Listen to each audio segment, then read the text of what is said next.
Start by taking a deep breath. Hold it for a second. Now, let it out.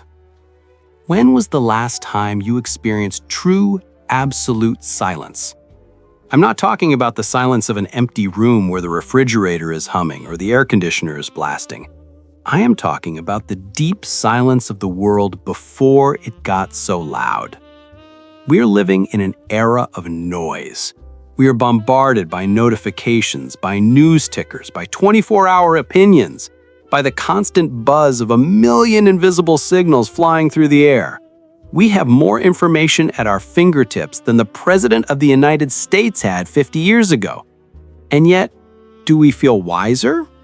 Do we feel happier? Or do we just feel tired? Today, I want to take you on a long journey.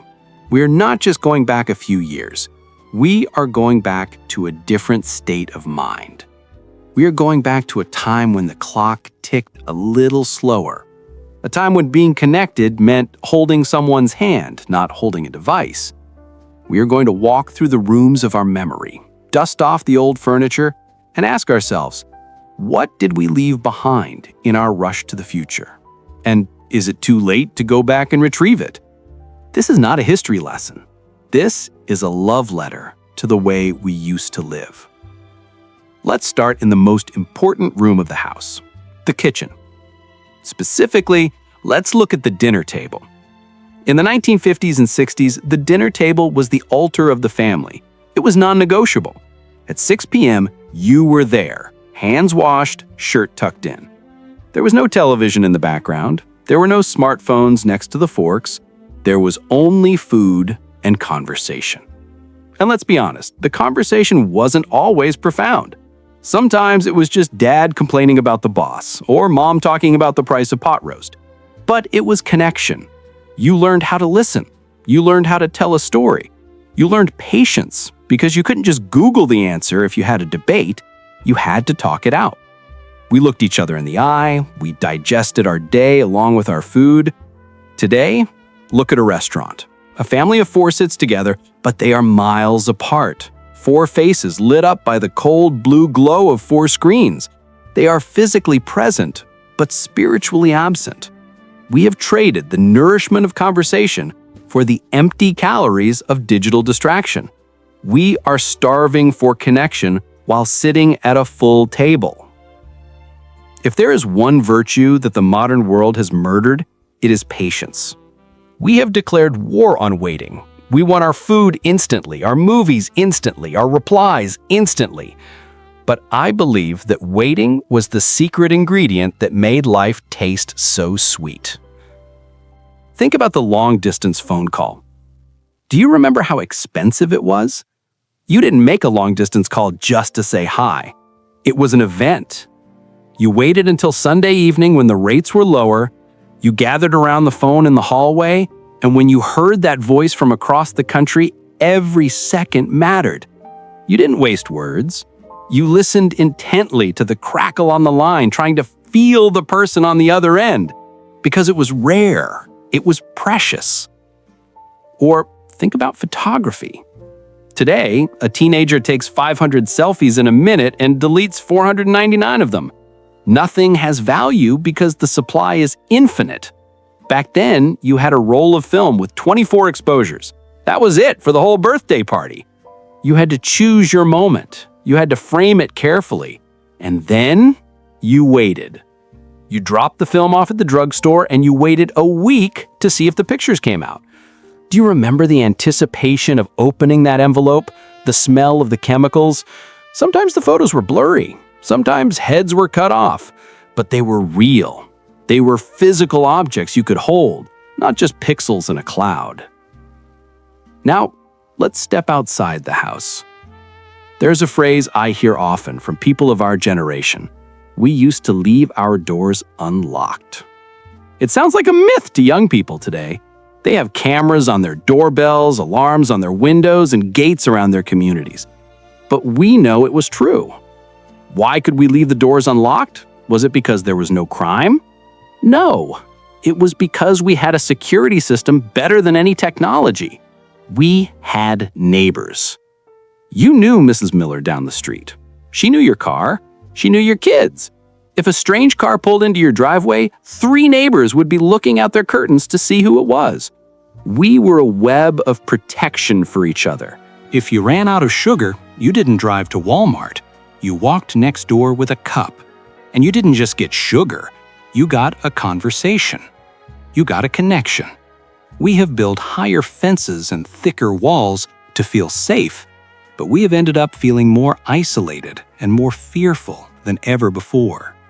We traded community for privacy, and we paid for it with loneliness. And what about the children? I look at children today staring like zombies into iPads in their strollers, and my heart breaks a little. They will never know the freedom of an analog childhood. We didn't have play dates scheduled on a Google Calendar. We just went out. Be home when the streetlights come on.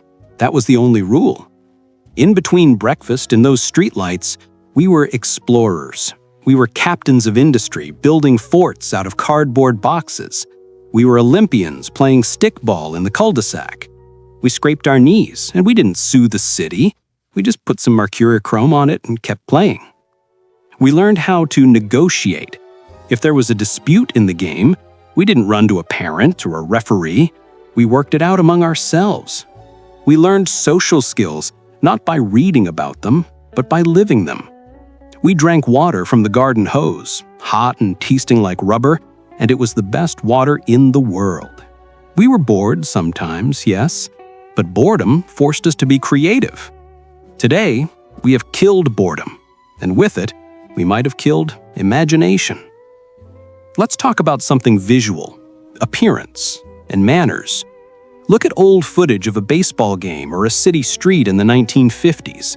Look at the crowd. The men wore hats and suits, the ladies wore dresses and gloves. Even to go to the grocery store, people took pride in how they presented themselves to the world.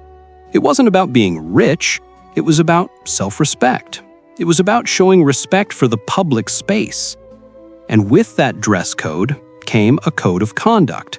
Yes, sir. No, ma'am. Please, and thank you. Men stood up when a lady entered the room. You gave up your seat on the bus to an elder without thinking twice. It wasn't stuffy. It was civilized. Today, we have chosen comfort above all else. We wear pajamas to the airport. We shout at each other on the internet. We have become a casual society, but I fear we have become a casualty of our own lack of discipline.